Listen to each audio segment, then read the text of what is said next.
여러분 안녕하세요. 신음입니다. 2016년 7월 적중 특강입니다. 자, 7월에 시험 보시는 분들 가능한 한 좀 점수 잘 나왔으면 좋겠다는 생각이 들어요. 굉장히 날씨도 덥고 이런 중에 집중하기 상당히 어렵거든요. 근데 그때 가서 시험을 봤는데 좀 점수가 잘 나면 얼마나 좋을까 뭐 이런 생각들이 들긴 합니다. 자, 우리가 요번에 이상 토픽 3개를 한번 뽑아봤는데요. 자, 첫 번째 가장 많이 나오는 소재이기도해요. 생물의 어댑테이션에 대한 얘기가 등장을 할 것 같은데요. 자, 생물의 어댑테이션. 일단 어댑테이션이란 단어를 보자마자 여러분들이 꼭 생각했으면 좋겠는 건 적응이란 단어가 그냥 단순하게 정말 적응해서 살아가 이렇게 생각하기보다는 적응이란 단어는 어떤 변화에 대해서 혹은 어떤 문제가 있었을 때 이 문제를 어떻게 해결해 나가는가에 대한 질문일 가능성이 훨씬 더 높습니다. 그래서 글의 흐름 자체는 문제점과 그에 대한 해결책으로 제시가 될 가능성이 높고요. 정말 다양한 소재, 뭐 물고기의 어댑테이션이 나올 수도 있고 사람의 어댑테이션이 나올 수도 있고 다양한 어댑테이션이 나올 수 있지만 그 중에서도 요번에 나올 것 같은 경우는 사막에 살고 있는 동물들의 어댑테이션에 대한 예가 등장하지 않을까 싶어요. 자, 사막에 살고 있어라고 하면 사막에는 항상 정해져 있는 2개의 문제점이 있습니다. 첫 번째는 물 부족이라는 문제가 있는데요. 자, 사막 지문이 등장하게 되면 항상 사막에서가 물이 부족하다가 가장 기준으로 들어가요. 왜냐하면 사막에 정의를 주는 사막의 문제 중에서는 사막은 굳이 더워서만 사막이 아니라 콜드 데절트도 있을 수 있어서 추운 사막도 있긴 한데 만약에 이 사막이라고 정의가 되려면 기본적으로 물이 부족해야 해. 그래서 그 사막 지문이 나오면 항상 제일 처음에 나오는 건 물 부족이라는 개념이 등장을 해줘요. 자, 그러면 물이 부족하니까 어떻게 여기에 살고 있는 생물들이 살아갈까? 그래서 주로 여기 사막에서는 동물의 적응이기 때문에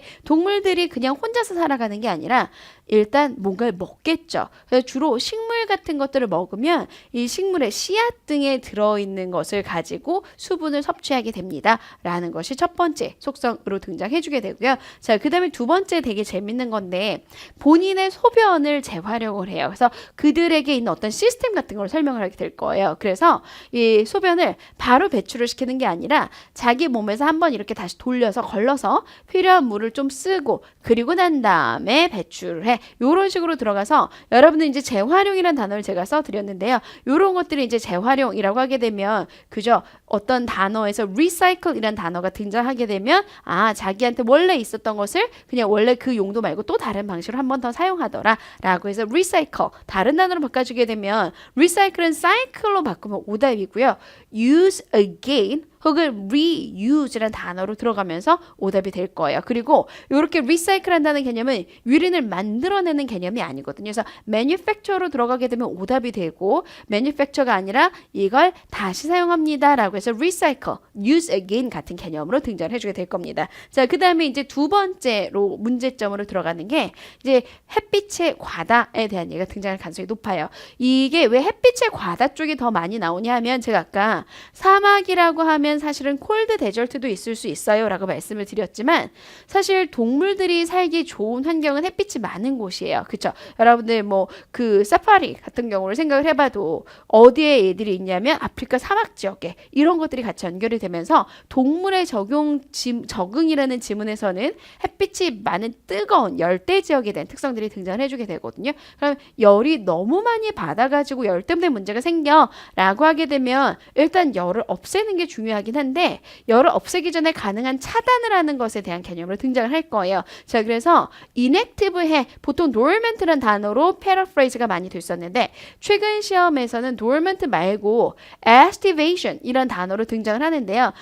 activation 한국말로 바꿔드리면 여름잠이라고 하는 거죠. 여러분들이 만약에 그 동물들이 inactive 하면서 잠을 자는 것에 대한 개념으로 H로 시작하는 hibernation 을 생각하고 있었다고 한다면 hibernation 겨울잠 거의 대부분 겨울에 잠자는 것에 쓰여지고요. 사막이라는 곳은 여름에 있는 곳이기 때문에 뜨거울 때 이들이 여름잠을 자요라고 하면서 activation이라는 단어가 새롭게 좀 토플에 등장한 단어에서 예전에 잘 보지 못했던 예전에 그냥 hibernation이라는 단어로 들어갔다고 한다면 activation이라는 단어가 얘가 A가 있을 수도 있고 A 빠지고 나오는 경우도 있는데요. 토플 지문에서는 주로 A를 함께 넣어서 단어를 주게 됩니다. 자, 그 다음에 두 번째로는요. borrow라는 단어를 제가 드렸어요. 들어봤어요. burrow는 cave하고는 조금 달라요.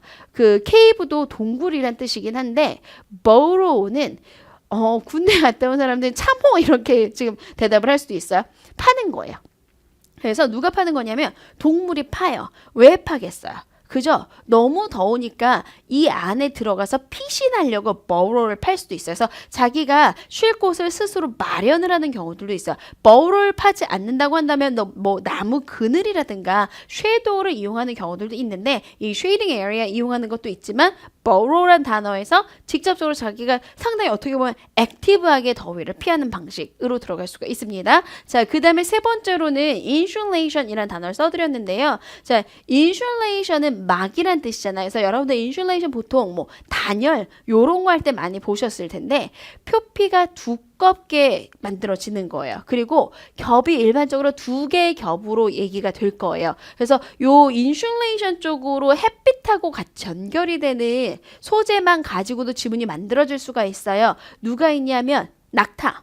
그래서 지문에서 낙타 지문이 등장해 주게 되면 낙타는 정말 낙타는 항온 동물이거든요. 변온도 아니에요. 그런데 사막을 어떻게 이들이 횡단을 할까? 같은 지문이 등장해주면 거기 안쪽에 뭐 여러분들 혹에 있는 기름 사용하는 것도 아실 수 있겠지만 이렇게 표피가 굉장히 두꺼워요. 두꺼워서 두 개의 막으로 되어 있어서 위에서 받은 햇빛을 자신의 몸 안쪽으로 내피로 전달을 안 하는 거예요. 그래서 여기에 막이 딱 하나가 있어서 이 막에 의해서 열을 막아내. 이런 개념들이 같이 등장하게 됩니다. 그래서 사막에서는 동물들의 적응에 대해서 여러 가지 특성들 나올 수 있는 거 한 가지 뽑아드렸고요. 자, 이제 두 번째로는 역사 지문 쪽에서 고대 건축 양식 쪽으로 들어갈 수가 있거든요. 자, 고대 건축 양식 굉장히 다양하게 많이 있겠지만 이 고대 건축 양식이 만약에 등장을 해주게 되면 어떻게 이렇게 어려운 것을 이들이 이렇게 만들고 살았을까라는 것에 대한 의구심을 갖게 돼요.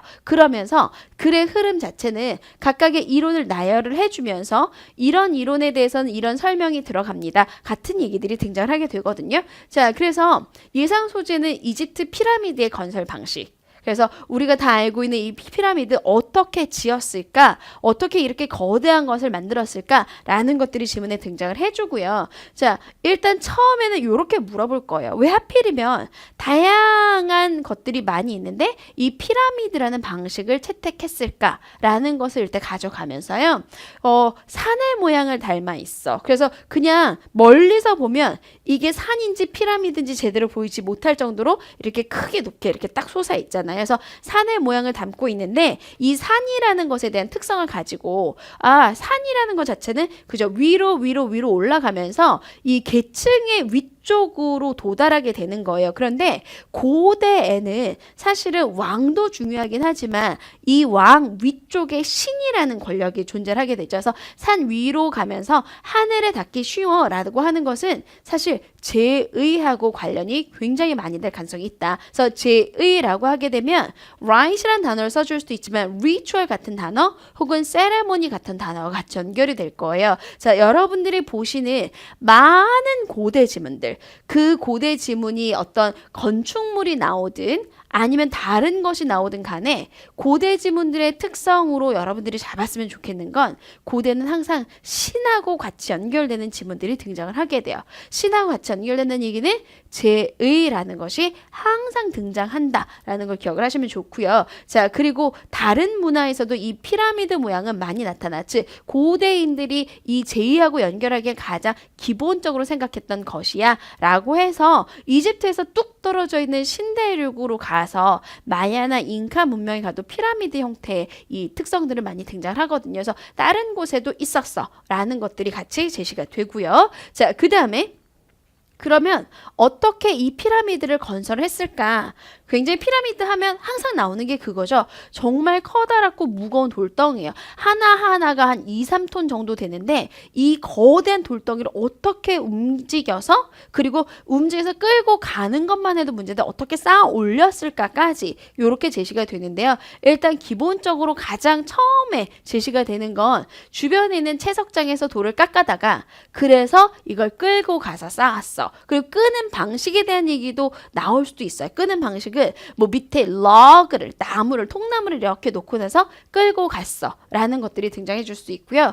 그러면서 이제 어떤 주장을 하게 되면 무엇을 근거로 이 주장을 뒷받침할까라는 걸 볼 거 아니에요. 그래서 주변에서 채석장이 발견됐어. 즉 채석장이 발견됐다는 얘기는 그죠? 여기에서 돌을 가져왔을 테니까 줄 수 있는 것이 있으니까 아마 그렇게 한 것이 맞아. 이렇게 제시를 해주는 건데 문제점이 있어요. 문제점 뭐냐면 돌이 너무너무 무거워서 정말 이 방식으로 끌고 왔었을까? 그리고 이렇게 하려면 정말 많은 노동자들이 사용이 되었어야만 하는데 정말 그렇게나 많은 노동자들이 사용이 됐다고 한다면 기록으로 남아 있어야 하는데 근데 어떤 동굴의 벽화라든가 이런 것들을 가서 보게 되면 노동자들이 이 돌을 끄는 노동에 대한 기록이 나타나 있지 않네? 그러면 정말 그것이 일어났던 일이었을까라고 해서 의심을 하게 돼요. 자, 의심이 제시가 된다는 얘기는 이제 다른 제안이 나올 때가 됐다는 얘기야. 그래서 다른 제안으로는 이제 끌고 가가지고 쌓은 것이 아니라 콘크리트를 만드듯 주조를 했어. 그래서 사실은 주틀에 넣고 이걸 만든 것이야. 어떻게 그럼 이걸 주물에 넣고 만들었을까? 라고 해서 보니까 주변에서 돌을 만들 수 있는 물질이 발견이 됐다고 해요. 그래서 뭐 calcite 뭐 비슷한 이런 어떤 화학적인 단어들이 등장해 줄 거예요. 그러한 물질이 나왔는데 얘를 강가에서 얻을 수 있는 어떤 생물하고 같이 이렇게 결합을 시켜가지고 쌓아주면 만들어주면 걔가 이렇게 딱딱딱딱 그 우리 왜 반죽하는 것처럼 이 반죽할 수 있는 것들이 만들어져서 그걸 가지고 사실 밑에 있는 것보다 전부 다 만들어서 한 건 아니고 좀 위쪽에 있는 애들은 그렇게 틀을 이용해서 만들어서 사용했어 라는 개념들이 등장을 하고요. 이렇게 하게 되면 사실 끌고 오고 뭐 이렇게 했을 때 정말 많은 노동자가 사용이 됐겠지만 그렇게 많은 노동자가 사용이 돼야 되는 문제점도 없어서 그림에 나타나지 않은 것도 당연히 그냥 이렇게 만든 사람들 때문에 이런 행위 때문에 있었던 것이지 굳이 뭐 그림께까지 남을 필요는 없었어. 요런 식의 지문이 등장할 수가 있습니다. 자, 그 다음에 세 번째 토픽으로 가서요. 세 번째는 이제 생태예요. 생태로 넘어가면 생태 지문은 저는 좀 제발 안 나왔으면 하는 지문이긴 해요. 그렇지만 생태 지문이 나올 것 같아요. 자, 생태는 뭘 기억을 좀 하셔야 되느냐면요. 제가 좀 이따 다시 한번 설명드릴 건데 생태는 생물하고는 조금 달라요. 생물은 바이올로지는 그냥 생물 하나에 대해서 얘가 어떻게 적응하고 그리고 이 생물 하나가 어떻게 변화했을까? 이들이 어떻게 재생산, 그러니까 즉 새끼를 낳고 살았을까? 이런 게 일반적인 개념이라면 생태는 생태계를 가지고 와요. 생태계를 가지고 온다는 얘기는 무슨 얘기냐면 지문에 동식물이 굉장히 많이 때로 나올 수 있다. 그래서 그냥 이름이 나오는 경우들도 있지만 이름 나오는 것보다 그냥 flora and fauna 이런 식으로 이 특정 생태계에 사는 동물군, 식물군이 일단 제시가 되고요. 그러면서 이 생태계라는 개념이 등장하면 succession, 생태계 변화에 대한 얘기들이 등장을 하거든요. 거의 생태계 지문은 딱 하나 succession이라는 소재로 거의 대부분 귀결이 돼요. 그래서 어떻게 이 생태계가 변화했을까라는 것에 대한 이론들이 제시가 됩니다. 자, 그러면서 예상 소재는 이 생태계가 변화하는 단어를 천이란 단어를 쓰거든요. 이 생태 천이에 대해서 학자들이 주장하는 이론에 대한 얘기를 해주고요. 기본적으로 생태가 뭔지를 다시 한번 설명을 해줄 거예요. 그래서 생태계는 여러 생물과 이 생물이 살고 있는 이 환경, 이 사이의 관계이다. 그래서 여러분들이 꼭 기억하셔야 되는 거 종 하나에 대한 이야기가 아니다. 그래서 그냥 종 하나에 대한 얘기가 선택지에 나와 있으면 오답이란 얘기예요. 이들은 이 종과 그리고 그 다른 종들 사이의 관계도 있고 그리고 이 여러 가지 종과 그들이 살고 있는 환경하고의 관계 이런 것들을 같이 보셔야 되는 거고요. 자, 그 다음에 이 생태계하고 생물하고 또 다른 차이점이 뭐냐면 그 생물 하나가 변화하는 것보다 이 생태계가 변화하는데 시간이 더 많이 걸릴 수가 있어 라고 해서 변화의 시간이 꽤 오래 걸린다. 그러니까 생물 같은 경우는 지문을 읽다가 보면 생물학 지문에서는 이들의 변화가 우리가 눈으로 관찰할 수 있는 짧은 시간에도 나타날 수 있어 라고 제시가 되는데 생태계 변화는 서로 인터랙션하고 연결되는 거기 때문에 이 변화의 시기가 좀 오래 걸려. 이런 개념들이 좀 나올 거예요. 자, 그 다음에 이 생태계 지문에서 가장 포인트를 많이 받는 게 과연 무엇일까라고 하게 되면 climax community라는 개념을 설명을 해줘요. 자, climax는 한국말로 말해주면 극상이라고 얘기를 해요. 극상. 그래서 생태계가 변화해 오는데 이렇게 변화하는 그래프들이 나타날 거예요. 그러면서 이 초기를 pioneer 라고 얘기를 해서 개척종들이 살아가는 시대라고 얘기를 하고 중간에 변화하면서 지나가는 단계를 우리가 mid successional 이라고 얘기를 해서 중간에 변화하는 그 phase, 단계라고 얘기를 해주고요. 그리고 마지막 최정점이라는 개념을 가지고 climax라는 개념으로 극상이라는 상태로 잡아주게 돼요. 자, 그래서 이 극상이 어떻게 만들어졌을까? 변화가 일어나서 결국 극상까지 간데 누가 이 원인을 제공했을까? 이런 것들이 제시가 되거든요. 그래서 일단 특징으로 클라이맥스가 무엇인지 설명을 해줄 거예요. 그러면서 가장 많은, 즉 가장 이때 많다는 얘기는 다양한 diversity. 그래서 biodiversity라고 얘기를 하기도 하고요. 생물학적 다양성이 많은 상태를 우리가 지금 클라이맥스라고 얘기를 하고 그런 생태 군락을 이때 community라는 단어로 우리가 군락이라는 단어로 해석을 하게 될 거예요. 그래서 생물학이 가장 다양한 애들이 많이 사는 곳이 바로 이 생태천이의 극상이라는 지점이야. 이렇게 얘기를 해줘요. 그래서 여기까지가 변화의 끝이기 때문에 여기까지 쭉 연결하다가 보면 극상 상태가 오면 더 이상 생태계는 변하지 않아. 이런 주장들이 이제 제시가 됩니다. 그런데 문제점이 제시가 돼요. 왜냐하면 생태계가 고정된 생태계가 없는 거예요. 그래서 처음에 사람들은 얘가 정말 여기까지 변해서 더 이상 변하지 않는구나 라고 생각을 했는데 주변 환경을 봐도요. 우리 주변도 계속 변하죠. 변하지 않는 건 아무것도 없단 말이에요. 그래서 생태계가 계속 변화한다는 문제점이 제시가 돼요. 자, 문제점 제시가 되면 이제 본문이 바뀔 차례예요. 그래서 두 번째 생태계의 극상에 대한 또 다른 이론이 제시가 됩니다. 또 다른 이론이 제시가 되면서 특정 동물과 식물 사이의 어소시에이션에 대한 얘기를 해줘요. 그래서 이 생태계라는 것은 사실은 정말 잡다한 많은 애들이 살아가는 게 아니라 그들 중에서 A라는 종하고 B라는 종이 함께 존재하는 생태 군락이라는 게 형성이 돼. 이런 식으로 얘기를 해줘요. 그래서 두 종이 있으면 하나의 생태 군락이 형성이 되는구나. 그래서 이러면서 특정 종들이 딱 등장을 해줘요. 그래서 어소시에이션은 어때? 이러면서 자, 그런데 문제가 있어요.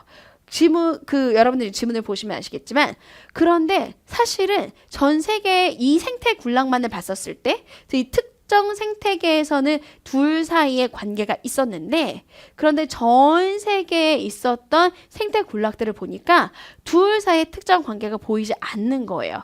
예를 들자면 어디는 가뭄비 나무가 있으면 여기는 무스라는 이 종류의 동물이 있었는데 다른 데 갔더니 그냥 무스만 살기도 하고 다른 데 가니까 그냥 가뭄비 나무만 있기도 하고 그래서 이 식물과 동물 사이의 연결 관계가 사실상 증명이 되지 않아요. 그래서 둘 사이에 정해진 관계가 있지 않아서 사실 이 말도 옳지 않아. 이런 식으로 제시를 해주게 되고요.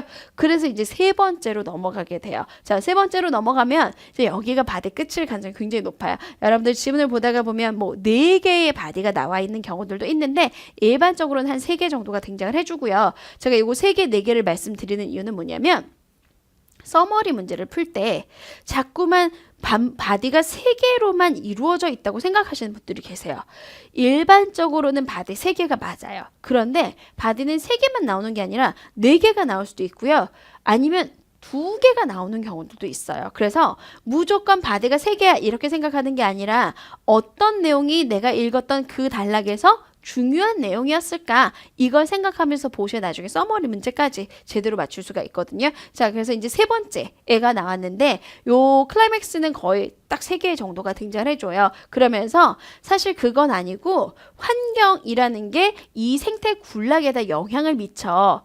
여기 오니까 이제 여러분들이 이게 너무 당연한 거 아니야? 막 이런 그 생각들이 들죠. 왜냐하면 우리가 살아가는 데 있어서 우리에게 가장 큰 영향을 미치는 건 결국은 환경이란 말이에요. 그쵸? 그러니까 이 환경에는 뭐 기후 변화가 들어갈 수도 있고 아니면 natural disaster, 산불이 일어난다던가 이런 것들도 전부 다 환경으로 들어갈 수가 있어서 사람들이 처음에는 되게 지엽적으로 보다가 전체적인 구문들을 보면서 아, 사실은 이 클라이맥스는 주변 환경 때문에 만들어지는 것 같아. 이렇게 얘기를 해줘서 이들이 변하는 과정에 가장 크게 영향을 미치는 건 주변 환경이다. 그래서 이 주변 환경 때문에 얘가 만들어져 라고 얘기를 하는데 그런데 요 문제점이 또 하나가 이제 문제라고 하기는 조금 뭐하고요. 이들에 대한 특성. 제가 여기다 문제라고 적었는데 마지막 단락에 문제가 안 나와요. 특성이 나와요.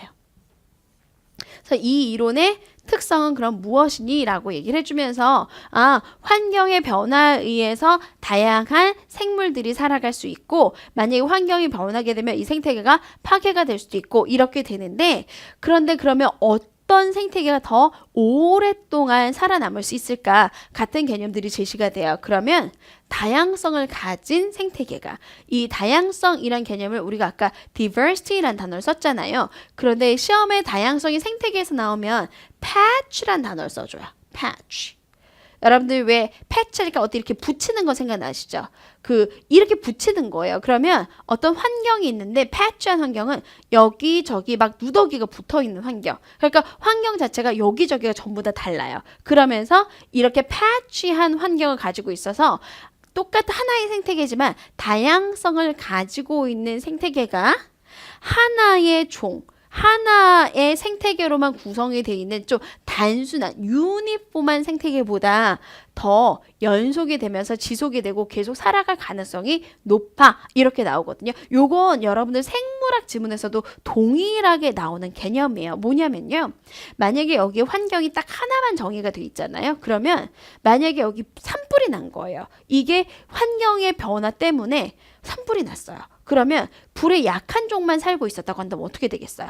전부 다 죽겠죠. 그럼 이 생태가 완전 파괴가 돼서 더 이상 회복 불가능한 상태로 오는데 여기에 불에 좀 잘 견디는 애들이 사는 곳도 주변에 있었고 그리고 여기 불에 약한 애들도 있어서 그러면 한쪽은 사라지지만 다른 한쪽에 있었던 생물들은 살아남아요. 이렇게 되면서 이 생태계 연속이라는 개념에 대한 그래서 succession이라는 단어는 결국 클라이맥스라는 최정점을 갖긴 하지만 클라이맥스가 연속이 되는 것도 아니고 클라이맥스에 이르렀다가 다시 좀 꺼졌다가 다시 클라이맥스에 갔다가 해서 왔다 갔다 반복합니다. 이런 개념들이 등장하거든요. 그렇게 반복이 되기 위해서는 다양성을 가져야 합니다. 요게 생물 지문에서도 이 생물이 뭐 유전자가 여러 종류가 있는 게 좋아요. 그래서 이 똑같은 생물 하나일지라도 그들의 품종에 따라서 variety가 다르다고 얘기해 주는 질문들이 나오게 되거든요. 예를 들자면 사람으로 치자면 우리가 그냥 한국 사람만 있는 건 아니잖아요. 황인종도 있고 백인도 있고 흑인도 있고